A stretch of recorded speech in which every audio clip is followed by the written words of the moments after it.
Seni tertinggi perang adalah untuk menundukkan musuh tanpa pertempuran. Bertempur dan menaklukkan musuh dalam peperangan bukanlah kehebatan paling tinggi. Kehebatan tertinggi terjadi ketika Anda mampu menghentikan musuh tanpa perlawanan. Jangan bertempur dengan pasukan yang teratur, jangan memukul formasi-formasi yang kuat. Inilah yang dimaksud dengan mengatur perubahan.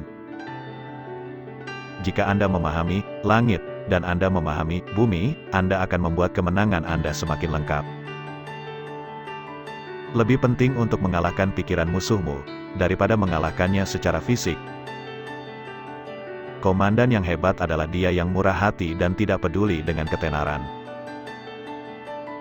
Bergeraklah dengan cepat seperti angin dan berbentuklah seperti kayu, menyerang seperti api dan diamlah seperti gunung. Biarkan rencana Anda menjadi gelap dan tak tertembus sebagai malam, dan ketika Anda bergerak, jatuh seperti petir.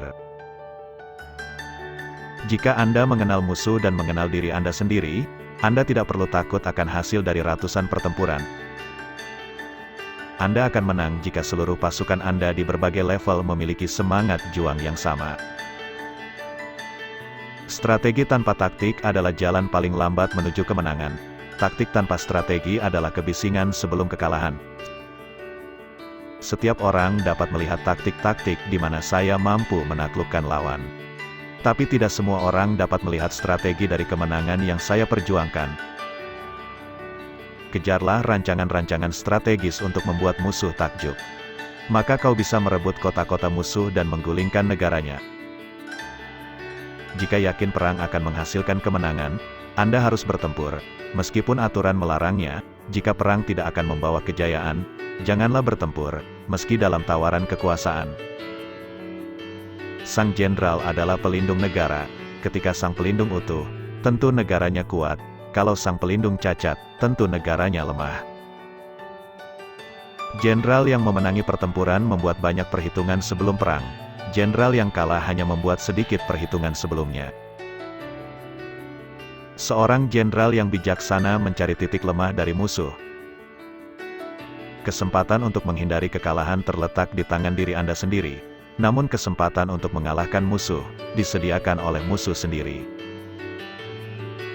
Ketika utusan musuh dikirim dengan pujian di mulut mereka, itulah tanda bahwa musuh menginginkan untuk gencatan senjata. Rencanakan apa yang sulit saat itu mudah, lakukan apa yang hebat saat itu kecil.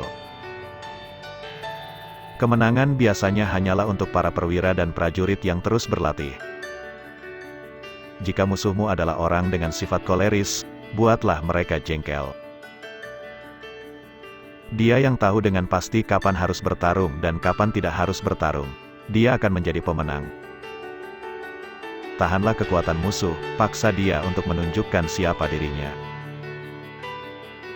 Sikap tidak terkalahkan terletak pada pertahanan, kemungkinan dari sebuah kemenangan terletak pada serangan. Jika musuh membiarkan pintu terbuka, Anda harus bergegas masuk. Jika musuh Anda aman di semua titik, bersiaplah untuknya.